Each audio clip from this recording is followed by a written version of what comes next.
Hello and welcome. My name is Karen O'Connor and you're listening to Menopause, Marriage and Motherhood.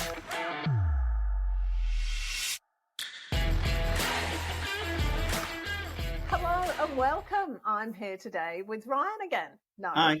that doesn't sound right, but anyway, hi. Now, tell me what we're talking about today. We finished off the last conversation, which was about a lot of things, a bit of a meandering conversation, but it was specifically, I think, about the classism inherent in the idea of body image and how that's changed over time. But we mentioned a couple of other things, and one of the things that we talked about that you said you were really interested in was the ethical implications of forcing dietary requirements on kids, because I mentioned towards the end, or perhaps when we finished, I actually don't remember, I said it's great because we didn't even go down the rabbit hole of saying that a lot of the large Western governments, the only thing they do to stop childhood obesity is do educational programs, healthy eating, or something with a large animated giraffe, things like that. That's the only thing they do, because it's ethically very iffy for the government to come in and tell kids how to live, even if that way of living is better for them. That is only in the parents' domain. Only the parents are allowed to do that. The government is not allowed to do anything other than say, you probably should eat healthy, children. Don't eat sweets. And that's it. That's the end of their ethical territory. It's interesting because that also goes with adults as well, doesn't it? We can do all the education that we like, but like with cigarettes, with smoking and with healthy eating and with exercise and all those things, where we can't really make it compulsory, can we? It's just educational stuff. Is it? Let's talk about the morality of that, because it becomes a whole kit and caboodle with that. Okay, if somebody chooses to do things that they know are unhealthy, such as smoke, for example, or take drugs, but then we have a Medicare system that everybody pays for, and I've heard this argument put forward, why should I pay for your health care when you're the one who chose to do something that you know is unhealthy? Yep. I have a lot of opinions about that particular one, but it's a good point in that a lot of people are not raised by their parents to care about a lot of things. They don't care about diet or exercise or drug use, regardless of what form that may take, whether it's smoking, alcohol, or intravenous stuff. And you have to ask yourself, if the person doesn't care about their health, why should I care about their health? The government should care about their health. Take notes. Any Western government should care about the health of their citizens. But they're not allowed to do anything about it. They're forced to just sit on their hands and watch, as a lot of people just do not care about those things. And I think a large part of that is what we were talking about in the last episode. If a certain generation is forced to have a specific diet because of their socioeconomic kind of condition, they can only afford a really specific diet rather than the vast and varied things that are available to rich people. For instance, the whole salad thing, fresh vegetables are so expensive, especially when you compare them to things like frozen vegetables. And that's a huge kind of divide you've got already. And if you've got parents who are teaching their kids those things, you're going to come across a bunch of issues anyway. That's not even mentioning drug and alcohol problems, which I think is just part of being a teenager as well, but also like psychologically has a lot to do with their ability to connect socially to their peers. There's a lot of studies done on it. Yeah, my mind's working its way through the morality of making children eat healthily and what you can do. And where I've gone with it is after World War II, for example. Actually, I don't know whether it was before World War II, but in the UK, all the children got like a little bottle of milk at morning tea time every day, and then they also got a 2-course lunch provided by the school. I don't know whether that still happens. This was at primary school. Senior school didn't happen. But that was at primary school to make sure all the children got all the vitamins they needed every day, and they were good quality meals. So that was provided, I'm pretty sure, actually, I'm not pretty sure. I think it was started by the Labour government after World War II. But then it goes on, okay, if you're doing that, then what else should you be doing, and why can you and why can't you do that? It's a big problem regardless. I have a lot of issues with the whole schooling system. The whole idea of it is flawed. I think it's the best one we've got at this point. Yeah, totally. But I'll say the top 3 health concerns in kids. The first is a lack of exercise. The second is bad diet. And the third is drug use, regardless of what that looks like. And the exercise one is mainly because we force children to sit at a desk for hours at a time for most of the week. And I get that on a logistical level, but kids aren't built to do that. And it does set up the expectation that's what the rest of their life should look like.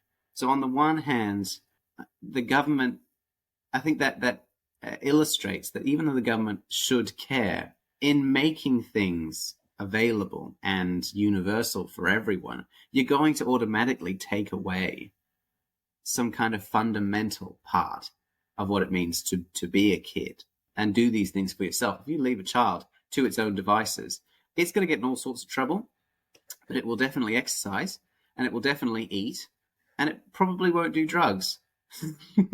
And it'll learn. Statistically. And it'll learn.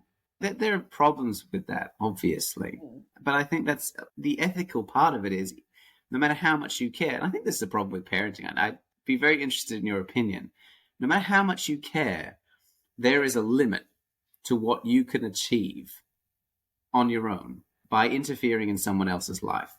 And that's the whole problem. Even if the government does care, even if they were to implement exercise in schools and more than they normally do, and diet in terms of mandatory meals and no drugs, kids will automatically find a way around that, firstly. And secondly, it's not going to be tailored to the individual needs of the child. Yeah, and the incident I'm thinking of here is that when Keely was at junior school, for example, before they started class in the morning, they did half an hour of games and things outside. And every child in that school resisted it. Just no, because they were being told that they had to exercise at this point and they didn't want to and they weren't going to do it. And found the same thing with you four. You knew that you felt better when you'd been swimming training or hockey or soccer or whatever. Did that, but the sheer fact that I suppose you were being told that you had to do it made you not do it. And it was an effort. And then, so you come into that thing with human nature, particularly kids, is that they will resist whatever they're being told is good for them. They'll resist it. That's just human nature. And so it takes a lot of effort to actually get most children to do what you know as a parent or a teacher is good for them. It's really difficult. That's people. I don't think that's just children. I'm just going to point that out for every listener. It's just human nature. Somebody says, oh, yeah, you need to do this because it's healthy and here's all the statistics to prove it and the scientific research and blah, blah, blah. Not going to. I don't know that, so I'm just going to do what works for me and I found that blah, blah, blah. I'm okay. That's what we do. I was going to say, which brings us to that ethical question. If you know something is going to be good for these kids, the problem is that you should enforce that. But ethically, you can't. No. The government has no right. It's a slippery slope. At what point do you stop? And that's a real kind of problem that you can see the shape of all of these companies that any product out in the marketplace, like if you go to the shops and you look at any given product that's marketed to children, it would be so much more unhealthy than anything marketed to adults. It's ridiculous. If you look at any branded cereal, anything for kids is loaded with sugar. And yeah, kids can metabolize sugar a little better than adults can. and they need a little bit more high energy stuff. But that's the problem. If the government ethically can't tell kids what to do and what not to do, why are we, the opposite end of that spectrum is allowing everyone to take as much advantage as possible of parents who want to make their lives slightly easier by giving them. Yeah, and it's not just slightly easier, it's stopping the kids from whinging as well. You want to take the path of least resistance. There's a lot to deal with in life. And if you've got to deal with a kid as a parent or with 100 kids as a teacher who are whinging about having to go do swimming training, it's exhausting. It's really, truly exhausting. And that's a good example of what you're talking about there is when we used to go to Club Med when you were all younger. And Kids Club, when they did afternoon tea, if you remember, morning tea and afternoon tea was just sugar central. It was really sweet cereals, it was cakes and biscuits and fruits, and it was just sugar. There was not a single savoury thing in there. And by the end of the holiday, you were all, I just want some vegetables. Have a sandwich. You know, after a while, and I get why they do it. The kids are on holiday, they want a treat and everything. But it was interesting to watch that transition for you all, where you finally had enough of sugar. But it's hard work. It really is hard work. Yeah. I didn't really have anything. I was just bouncing. Oh, okay.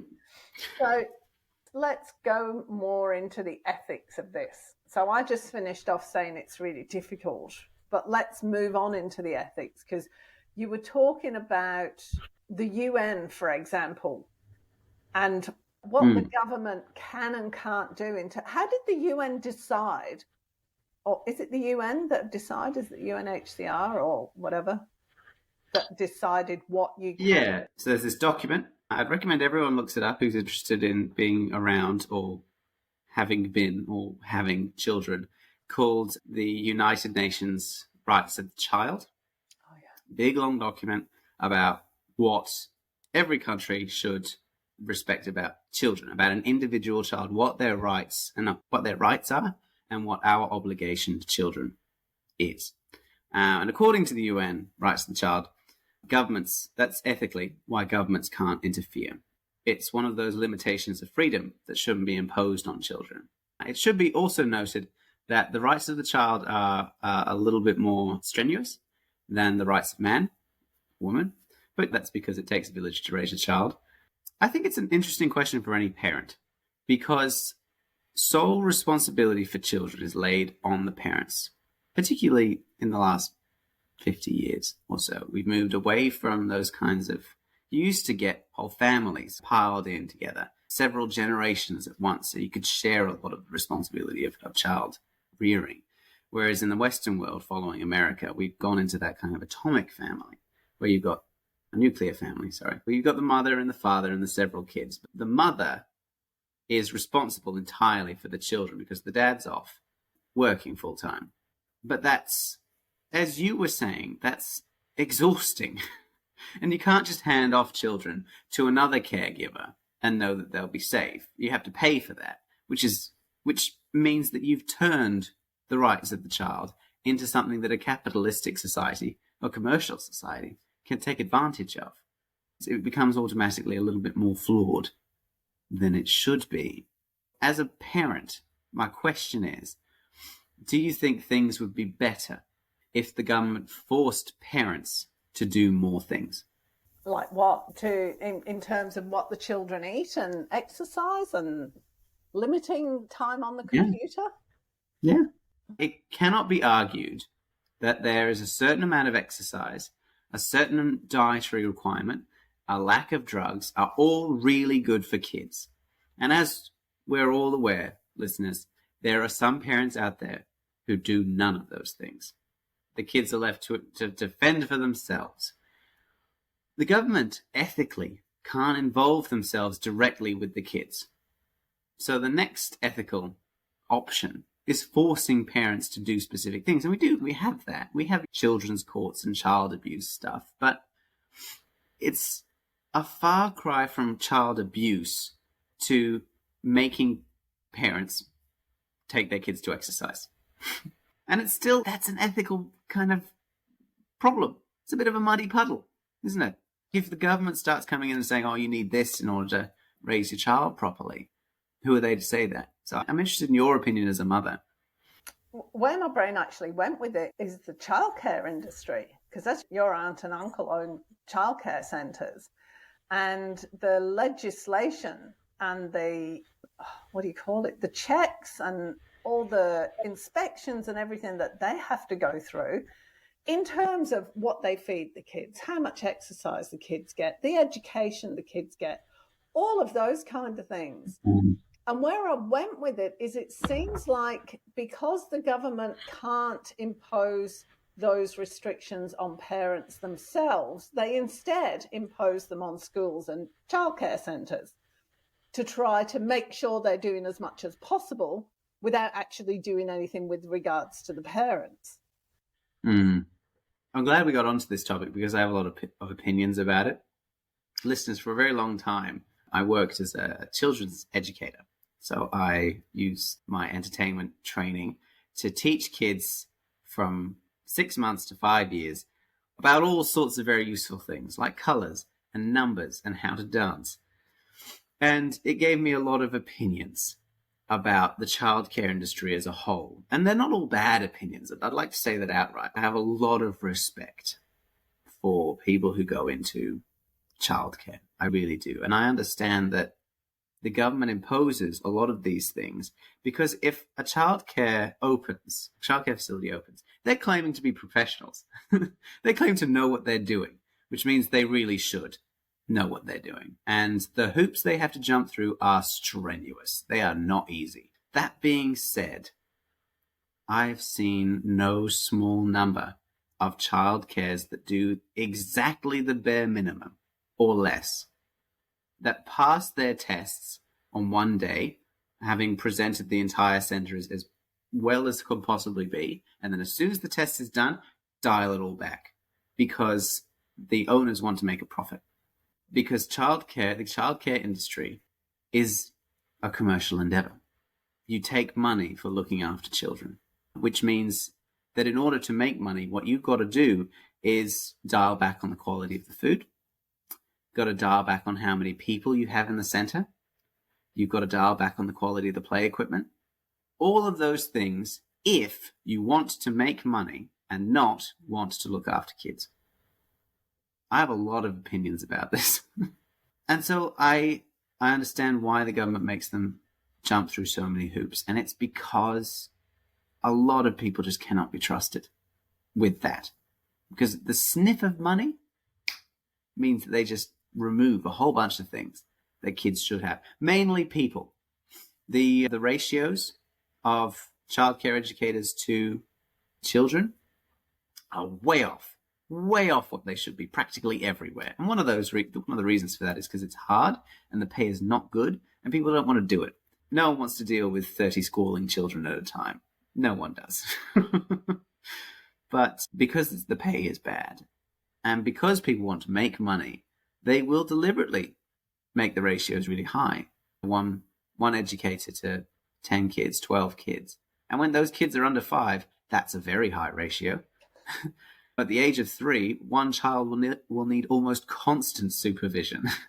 And if childcare centres can go through all of those hoops and still be bad at it, and many of them are, parents don't have to go through any hoops, really. Or even if they do, they're the absolute bare minimum hoops. One of those hoops is labelled, don't hit your child. Should we be doing more? As people, governments are the representatives of their populations.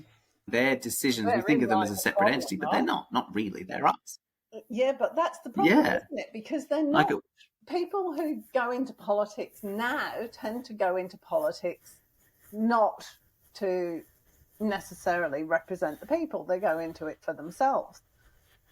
as we're seeing all over the Western world and even Pakistan and places like that. But let's have a look at, because where I wanted to go with it, or where my brain was going with this was, okay, so if we look at the fast food industries and the takeout industries and stuff like that, we limit the number of pharmaceutical products that are available over the counter. You have to provide your driver's license, and you can only get so many of this, and it's all on a central record, and it just helps prevent drug abuse. But we know how cigarettes impact health, and we know how fast food impacts health. If we're doing it with pharmaceuticals, should we be doing, and I'm not advocating, I'm not saying we should, right? I'm just putting it out there. If we're doing it with pharmaceuticals, should we be doing it with food? Should we be saying you can only have one Big Mac meal from McDonald's, one a week? That's it. You're not having anything else. And you cannot go in and supersize your Coke with all the sugars and everything else in. And Red Bulls, you can have one a month of those. That kind of thing. Can you imagine? I know. Vapes are the big problem in teenagers now. And that's just skyrocketed over the last few years. And not just teenagers. The number of actors, should be said, are as impressionable as wet clay. They are amongst the most vulnerable demographic to any kind of peer pressure that I've ever met. For a number of reasons. But that's just the fact of it, right? Actors will do any drug available to them, generally speaking. They will drink like fish. They will smoke like chimneys. And recently, they will vape. almost all of them. It's ridiculous. And they're a very good kind of litmus test for what vulnerable people will be doing. because they're just so impressionable. They're so impressionable. Especially if it looks cool. Actors are all about the image. And I have a lot of problems with vaping. I have a lot of problems with it. You read the studies. They're carcinogenic as anything. It's ridiculous. I can't believe they're allowed to sell things. But they taste good, and they look moderately cool, and your friends are doing them. All the kids are doing them. I talk to all my friends who are teachers, not just the actors. They say all the kids are vaping. It's ridiculous. Absolutely ridiculous for something that is active poison. There's several studies that said they're more carcinogenic than cigarettes. At which point you're like, what? What are you doing? Cigarettes are the poster child of bad for you. I think heroin's probably the poster child of bad for you. But you get what I mean. So you went off on your nice little tangent about actors being impressionable. I did. But you didn't actually address I did. what I was saying. That was funny. I know that's what we do in all the conversations, right? But back to the topic. Sorry, yes, I did go on a tangent. I've got a lot of thoughts about vapes. But it's what you were saying about limiting those things. If you require a population to do certain things, we don't require people to do very many things, really. We require people to vote, and we require people to pay taxes. And that's pretty much it. Well, that's in Australia. In America, otherwise, there's just restrictions. Yeah, in America and the UK, there's no requirement to vote. It's an optional extra. Right.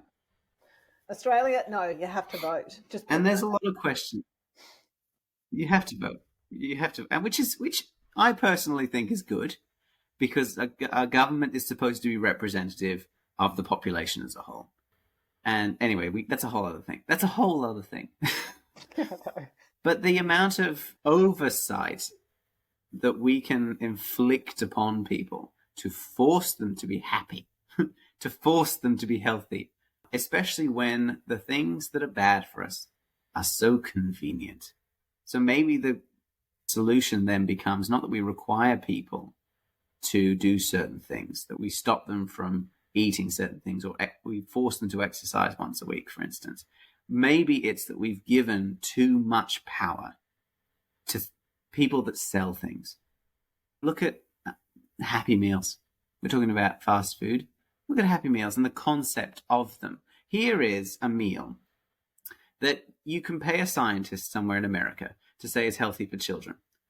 And then we're going to put a little toy in there. But there's actually 5 different toys, and they all go together and they match, so that your child will say, but I want the whole toy, which means you need a minimum of 5 meals. So you have to keep going back for it, because kids are really specific about that kind of thing. I actually remember Maybe it's that we've given too much freedom. Yeah, I hadn't thought about it from that perspective. But I remember that dilemma going through the drive-thru in McDonald's, and I'd have the 4 of you in the back, and we'd order all the Happy Meals, and the person serving would say, do you want 4? You obviously want 4 different toys with that. I'm like, no, put the same toy in each one. Can you imagine the arguments if we have 4 different toys? No. But it's a really good point that you're making. Have we given too much power to commerciality? What's the word? Commerce, maybe something like that. Do the corporations, do the regulations need to go on the businesses as opposed to on the people? And how would we do that? What would that look like?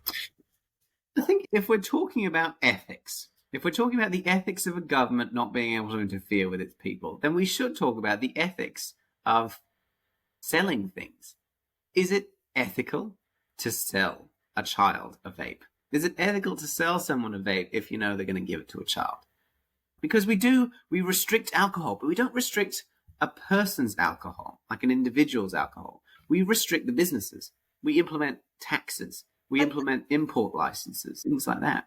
And talking about that, restricting things, there's a big kerfuffle in Australia at the moment, because in the Northern Territory, the government there have been restricting alcohol to certain Indigenous communities because they've got a massive problem with alcoholism and then the resulting violence and all that kind of thing. So then there's this big debate about it's not fair on everybody. If somebody just wants 1 or 2 drinks, who are you to say they can't have any at all? And should you be doing that because it's free will? But then the other thing that came up for me as you were talking, and you were saying the only things we have to do is vote and pay taxes. But actually, in actual fact, if you look at America and the UK, the only thing you absolutely have to do is pay taxes. The voting is an optional extra. So have they got that one round, the 5th Amendment or whatever it is? I don't know which amendment it is. Personal freedom. Yeah, you got to pay your taxes and you got to obey all these laws. Okay, if you obey all these laws, why aren't there laws? Because if you think about it from one viewpoint, having to wear a seatbelt when you're in your car is a restriction of personal freedom. There are people, I remember your granddad having an absolute meltdown because he didn't want to wear his seatbelt. And for a good 10, 15 years after that law was introduced, he used the fact that he was a taxi driver to not wear his seatbelt, even when he was in a passenger in my car, because taxi drivers then were exempt because they had to get in and out of the car all the time. Undo your seatbelt and then fasten it again takes, what, a second? I think that's a really good example of, I hadn't really thought of that, but that's a requirement government inflicts, to use a specific word, on a population in order to keep them safe. And I have no problem with seatbelts. No problem with them at all. They're really good. They can be occasionally annoying, but everything can occasionally be annoying, and they keep you very safe. And I've seen what happens if you don't wear a seatbelt. We all have. People still complain about that. Sure. But since implementing them, fatal crashes have gone down so much, especially because the speed at which a car travels has increased exponentially since then. That's a really good example of how a government can implement something that makes people healthier. But it's a restriction, again, not a requirement. It's less that you're encouraged to wear them and more that you're punished if you don't wear them, which is the only way that a government can implement these things. And how are you supposed to punish people for not exercising or for not eating enough vegetables? I think about kids and all the things that they should do in order to be healthy. They all need a certain amount of exercise. They all need a certain amount of time outside. If you give a child a small woodland area and an hour, they will make themselves a fort and start a war with the local wildlife. These things are universal. Kids automatically have a lot of these instincts in them to do a specific kind of amount of exercise and eat certain things and get into certain amounts of trouble.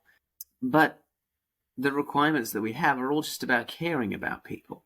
If you care about a child and you want them to be healthy, then more than you are annoyed by their amount of complaining, or more than you are tired because you have to look after yourself and this other person, then you'll do these things. You'll make sure that the child exercises and has a certain amount of personal freedoms and has a certain diet. So is the problem then that yes and no, we kind of because I just want to stop you before you finish that, because it's not, if I look at people who feed their child sweet stuff or take them to McDonald's and things, it's not about not giving them healthy food. It's about giving the children pleasure. It's about giving them what they want.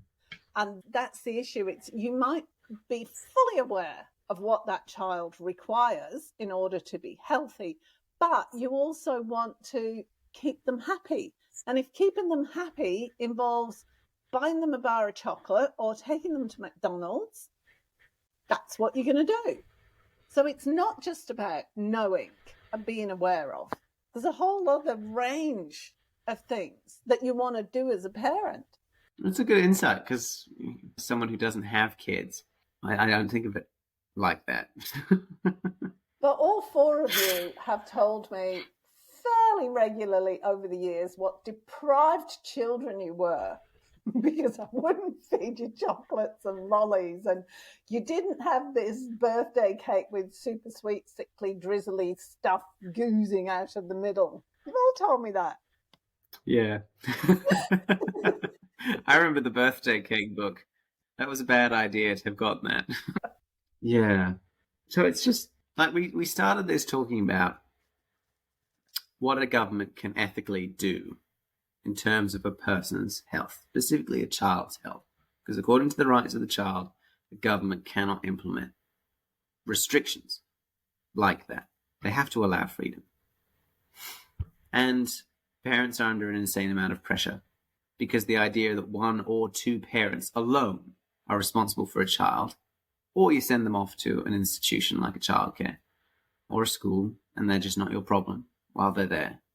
We can see the ethical problem, but I think the whole issue with it is that these are the only options. Either you're at home and you're looking after the child and that's it, that's you, or you send them to a place that has to jump through all these hoops. And then there's no third option here. You know what I mean? I think that's what the issue is. We're restricted into a world in which, for instance, one of the things that I think about a lot is how ugly streets are. There is a tangent here. If you go outside as a child and you want to play somewhere, you can't go out on the street. It's dangerous. The number of trees that you can climb in, look around, adults, we don't think about this anymore, but if you go on a walk and you want to try to count all the trees that you could possibly climb, there's not that many. And because all the trees that you find in any suburban area are trimmed to be convenient, they're not climbable. Kids don't have areas other than playgrounds, which we'll get back to, that they can play in. That's for them to explore and exist in. They also only have two options. They can be at home, inside, under direct supervision, or they can be in a childcare area under direct supervision and restricted. It might be the most colourful prison cell in existence, but it's still a prison cell, and I think kids know the difference.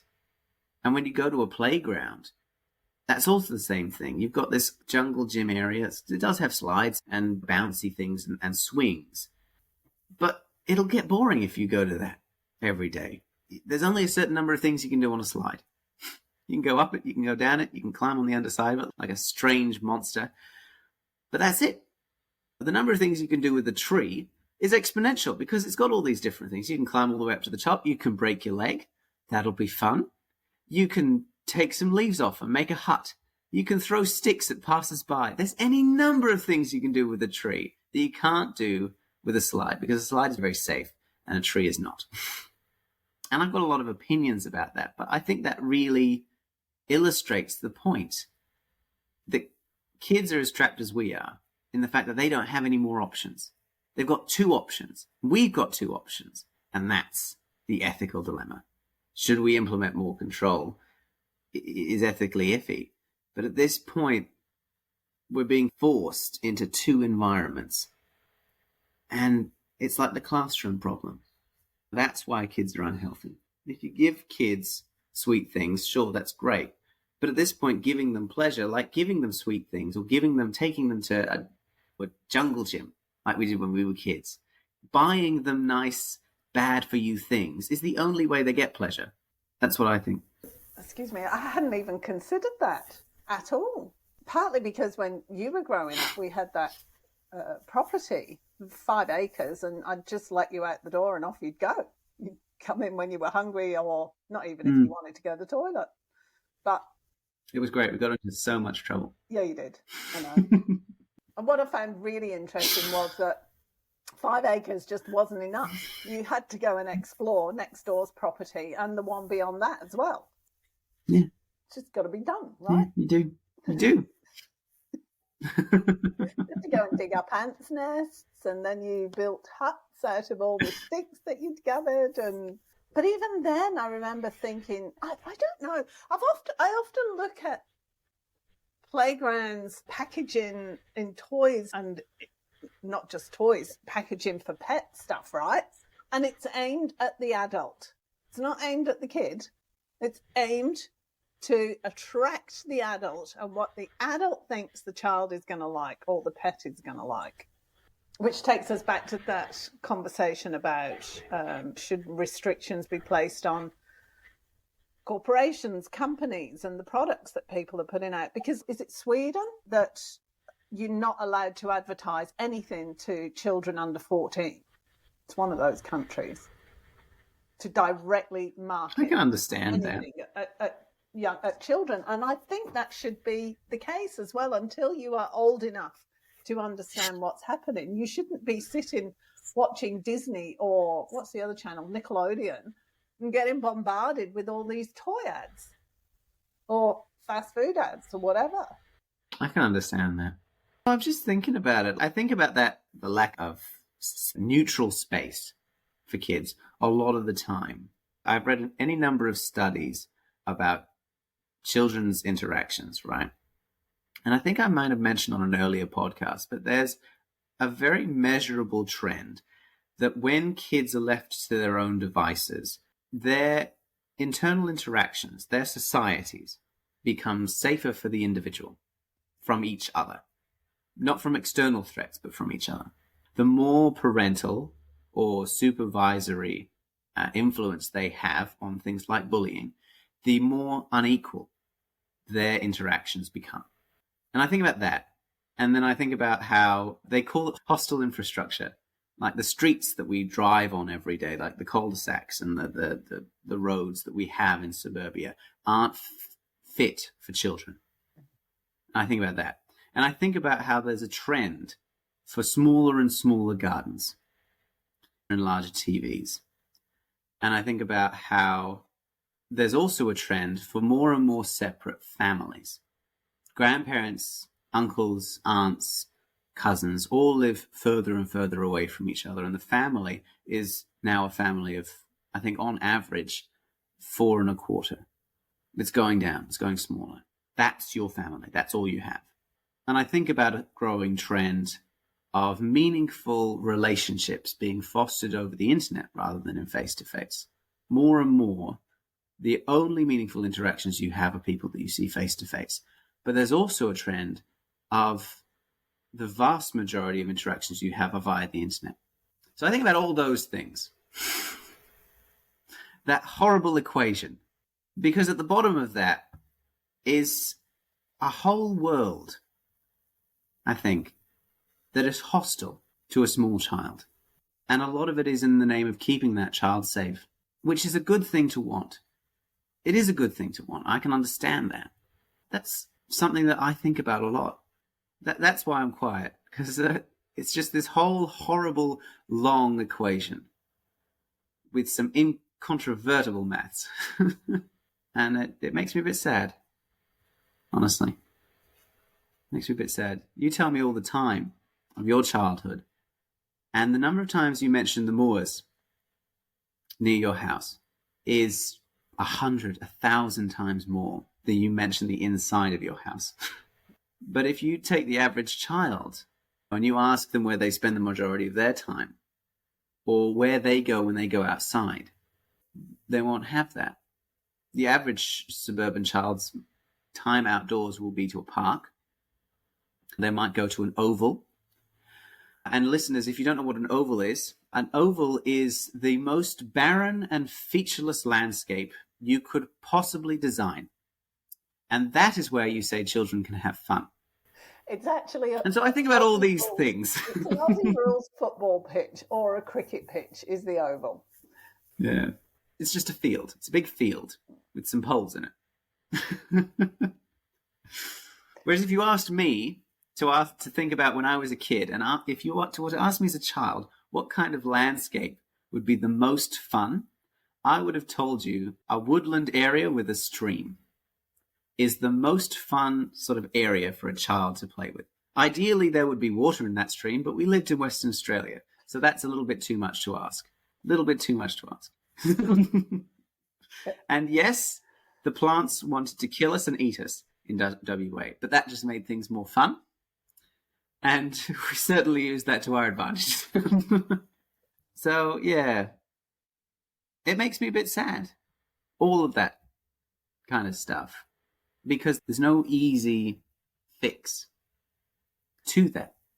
No. The more built up we become. Yeah, and I think the problem is the more built up we've become, the less safe in a lot of ways it's got to be. The more aware of that lack of safety we've become, the more afraid of hurting our children we've become, because we can be held responsible. I used to let you lot go wandering off into John Forest National Park down the road from us, but had something happened to you and you'd been seriously injured, then I could have been prosecuted by the police for neglect, even though you were having the best time ever. And that's your favourite memories, going off into John Forest. So you've got to think of that side of it as well. There's always going to be a legal liability, and it might not be somebody else that brings it, another person. It could be the insurance company who's got to pay for your medical bills. And they go, no, you were negligent in letting that child do that without adult supervision. And there's a whole litany of problems that come from that position of trying to keep the children safe. I don't know whether you remember one of Jamie's parties. I think it was his 13th birthday party. And we held it on the property at Gidgegannup. And we had this long flying fox, fabulous. And one of Jamie's friends came down the flying fox and the brake failed and the kid hit the tree. And he was concussed. He was quite all right, apart from the fact that he was concussed, but he's a teenage boy. He's a walking concussion. But his dad was great, because I was really worried. Oh, my God, this poor kid. And his dad said, was the blood? And I said, no. And his dad was a doctor, by the way. He was a surgeon. He said, oh, did he lose consciousness? No, he'll be fine. And just took Bryn home, get in the car, fine. So I was very lucky in that regard. It could have been a completely different outcome, because had the kid broke his nose even and the insurance company got involved, that would have been negligence, criminal negligence on my part. So you got this big rock, you got this big hard place. Yes. And they're getting closer together. Yep. Because I think personally, and I invite everyone who listens to this to think about this, do you think that a happy child is a child who has never been injured? Because I don't. I never broke my leg or my arm or my collarbone or anything as a child, which is fine because I didn't experience the excruciating amount of pain that comes with that. But it can't be argued that those experiences are entirely bad for you. Kids who break their legs know the consequences of climbing trees. A certain amount of... Take Bryn on the Flying Fox. The break almost certainly failed because he tried to go as fast as was humanly possible. And there was two He got boys his on friends the to push ground. him. Yeah. There was two boys pulling him. That Yeah. was the problem. They're ropes. Yeah. He wanted to go as fast as possible, and he learned the consequences of that. I don't think he would have regretted that. He may have regretted that. In that he wouldn't do it again. Mhm.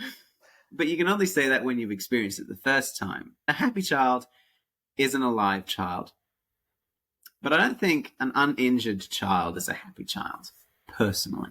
So I think the solution to that, from my perspective, is to teach kids first aid. It's not to wrap them in bubble wrap and keep them inside all the time. Injury is bad, sure. But no injury is worse, I think. And this isn't a new argument. The Greek philosophers used to talk about that. They used to have a big argument about whether a person who had never received any injury at all would be happier than a person who had cut themselves every single day for their entire life. I invite everyone to think about that, especially when it comes to things like you were saying, like neglect. But I think it extends to things like suing people because we're unhappy, when we're mildly inconvenienced. A little bit of pain is good for us. A little bit of pain is good for kids. They don't regret it. I had, 4 major concussions before the age of 15? And we're talking like major stuff here. Sure, my IQ's gone down a little bit. Don't regret any of it.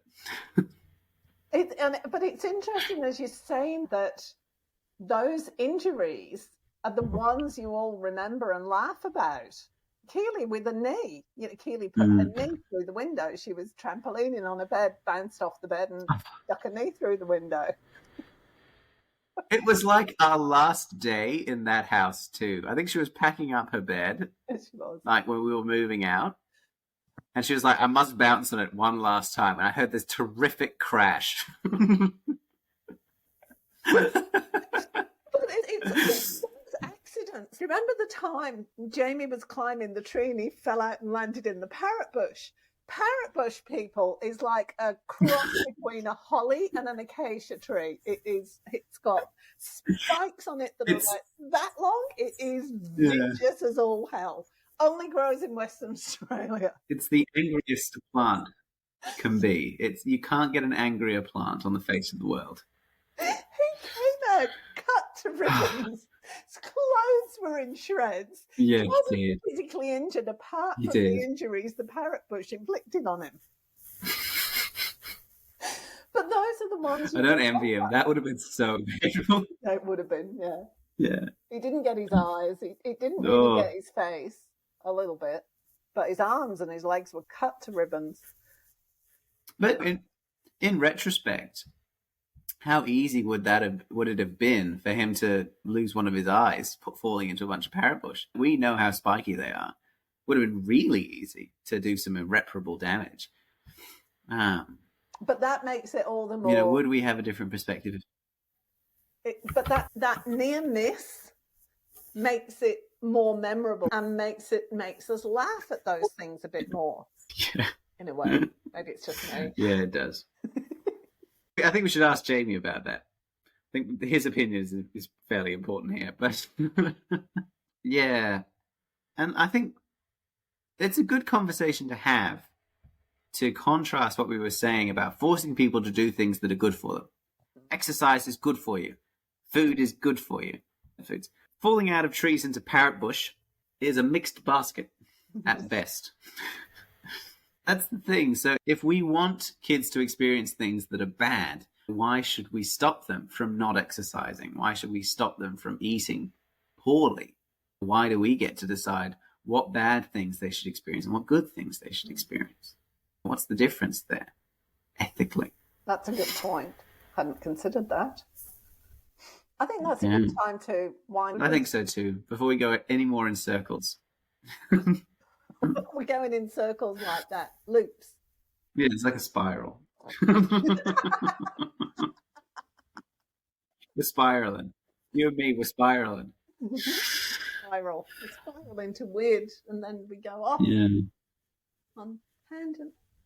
Okay. Yeah, we do. Thank you so much. Welcome. Thank you, listener, for having this inflicted upon you.